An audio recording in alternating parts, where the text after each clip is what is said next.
Hello students, कल आपने प्रेमचंद जी की जीवनी पढ़ी थी और बच्चों मंत्र कहानी भी आपने कल आप पढ़ी थी। और आज मैं आपको मंत्र कहानी के 2 पैराग्राफ समझाऊंगी, उसके क्वेश्चन आंसर भी आपको बताऊंगी।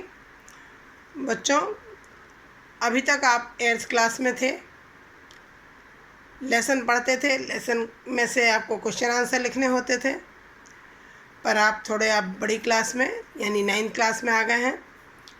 अब उसका तरीका भी आपको मैं बताती हूँ कि लेसन में से आपको कोई भी पैराग्राफ पेपर में आता है, उसके नीचे 5 क्वेश्चंस लिखे होते हैं। उनके आंसर आपको पैराग्राफ को अच्छी तरह पढ़कर समझकर उसमें से ही आपको लिखना होता है। आप इसे अच्छी प्रकार से समझिएगा। अरे मूर्ख, यह क्यों नहीं कहता कि जो कुछ न होना था हो चुका। जो कुछ होना था वह कहाँ हुआ। माँ बाप ने बेटे का सेहरा कहाँ देखा। मृणालिनी का कामनातरु क्या पल्लव और पुष्प से रंजित हो उठा। मन में वह स्वर्ण स्वप्न जिनसे जीवन आनंद का स्रोत बना हुआ था, क्या पूरे हो गए। कामना मीन्स बच्चों इच्छा, तरु मीन्स पेड़। जीवन के नृत्यमय तारिका मंडित यानी तारों से जड़ा हुआ सागर में आमोद की बहार लूटते हुए क्या उसकी नौका जलमग्न नहीं हो गई। जो न होना था वह हो गया। आपने कहानी अच्छी तरह अगर पढ़ी होगी तो आपको समझ में आ रहा होगा। अब देखिए बच्चों, पहला प्रश्न है आपका, उपरोक्त गद्यांश का संदर्भ लिखिए। संदर्भ आप पहले भी लिखते आए हैं, अब समझ लीजिए संदर्भ आप कैसे लिखेंगे कि प्रस्तुत गद्यांश हमारी पाठ्यपुस्तक के गद्य खंड में संकलित मंत्र कहानी से उद्धृत है, जिसके लेखक मुंशी प्रेमचंद हैं। सेकंड क्वेश्चन है, रेखांकित अंश की व्याख्या कीजिए। रेखांकित अंश कहाँ है बच्चों।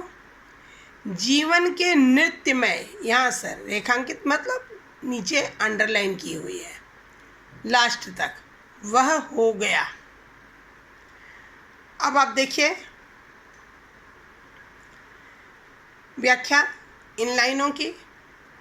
डॉक्टर चड्ढा के मित्रों ने झाड़ फूंक करने वाले को फटकारते हुए कहा कि मूर्ख, तू उल्टा बोल रहा है। उसके मन के वह सारे सुनहरे सपने जिनसे उनके जीवन में आनंद था, सब अधूरे रह गए जब वह जगमगाते तारों से सुशोभित जीवन रूपी सागर की नाचती लहरों पर नौका विहार के आनंद में डूबी थी। तो क्या उसकी नाव डूब नहीं गई, अर्थात सारी खुशियां पल भर में ही समाप्त हो गई।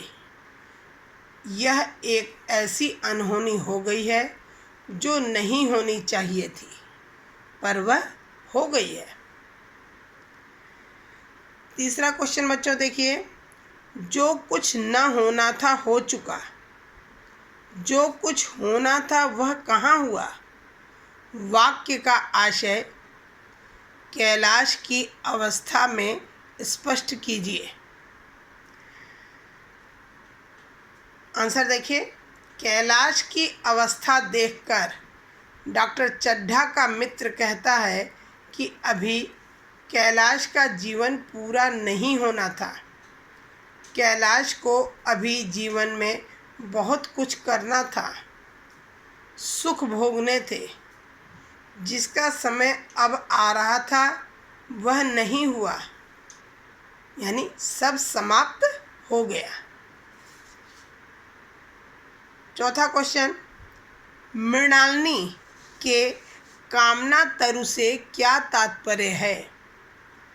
मृणालिनी का कामना तरु से तात्पर्य है कि मृणालिनी की इच्छा थी कि वह कैलाश के साथ विवाह करे और खुशी खुशी अपना जीवन व्यतीत करे।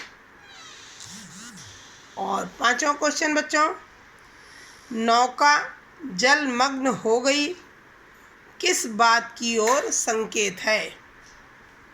नौका जलमग्न हो गई, यहाँ यह कैलाश की मृत्यु का प्रतीक है। जो नौका जलमग्न होने से तात्पर्य है कि कैलाश की मृत्यु का प्रतीक माना गया है। आगे देखिए दूसरा पैराग्राफ, वही हरा भरा मैदान था, वही सुनहरी चांदनी एक निशब्द संगीत की भांति प्रकृति पर छाई हुई थी, वही मित्र समाज था, वही मनोरंजन के सामान थे, मगर जहाँ हास्य की ध्वनि थी वहाँ अब करुण क्रंदन और अश्रु प्रवाह था। कहने का मतलब क्या था? पहले तो वहाँ पर समारोह का आयोजन था, हर तरफ खुशहाली थी, मगर बाद में क्या हुआ? करुण क्रंदन यानी करुणा से भरा हुआ क्रंदन, विलाप और आंसुओं का प्रवाह हो चला था। देखिए बच्चों, इसमें आप पहला क्वेश्चन है आपका, उपरोक्त गद्यांश का संदर्भ लिखिए। वही ऊपर जो मैंने आपको पहले ऊपर बताया है वही गद्यांश का संदर्भ लिखिएगा। दूसरा क्वेश्चन है, रेखांकित अंश की व्याख्या कीजिए। रेखांकित अंश की व्याख्या आपकी पूरा पैराग्राफ ही आपका रेखांकित है, यानी पूरे पैराग्राफ का आपको व्याख्या लिखनी है। देखिए बच्चों, इस गद्यांश में यह दर्शाया गया है कि किस प्रकार कैलाश को सांप द्वारा काटे जाने पर उसके जन्मदिन की पार्टी का वातावरण खुशी से दुख में बदल गया। लेखक वहाँ के वातावरण की तुलना करते हुए कहता है कि मैदान पहले की तरह ही हरा भरा था, मधुर संगीत के समान सुनहरी चांदनी पूरी प्रकृति पर छाई हुई थी, सभी मित्रगण और समाज के लोग अभी भी वहाँ उपस्थित थे, मनोरंजन के सारे साधन भी पहले जैसे ही थे। कुछ बदला था तो वह थी हंसी की आवाज़ें। पहले जैसी हंसी से भरी आवाज़ें गूंज रही थीं, वहाँ अब रोने की दुखद आवाज़ें गूंज रही थीं और आंसुओं की धारा बह रही थी। पल भर में ही उत्साह व प्रसन्नता का वातावरण मातम में बदल गया था। तीसरा क्वेश्चन, चांदनी निशब्द संगीत सी क्यों छाई थी? स्पष्ट कीजिए। प्रसन्नता के क्षणों में चांदनी संगीतमय प्रतीत हो रही थी, लेकिन कैलाश को सांप के द्वारा काटने के उपरांत अब वही फीकी और सूनी प्रतीत हो रही थी। जैसे संगीत की सभा समाप्त होने के पश्चात अब वहाँ नीरवता व शांति छा गई हो। चौथा क्वेश्चन, मित्र समाज वहाँ क्यों उपस्थित था?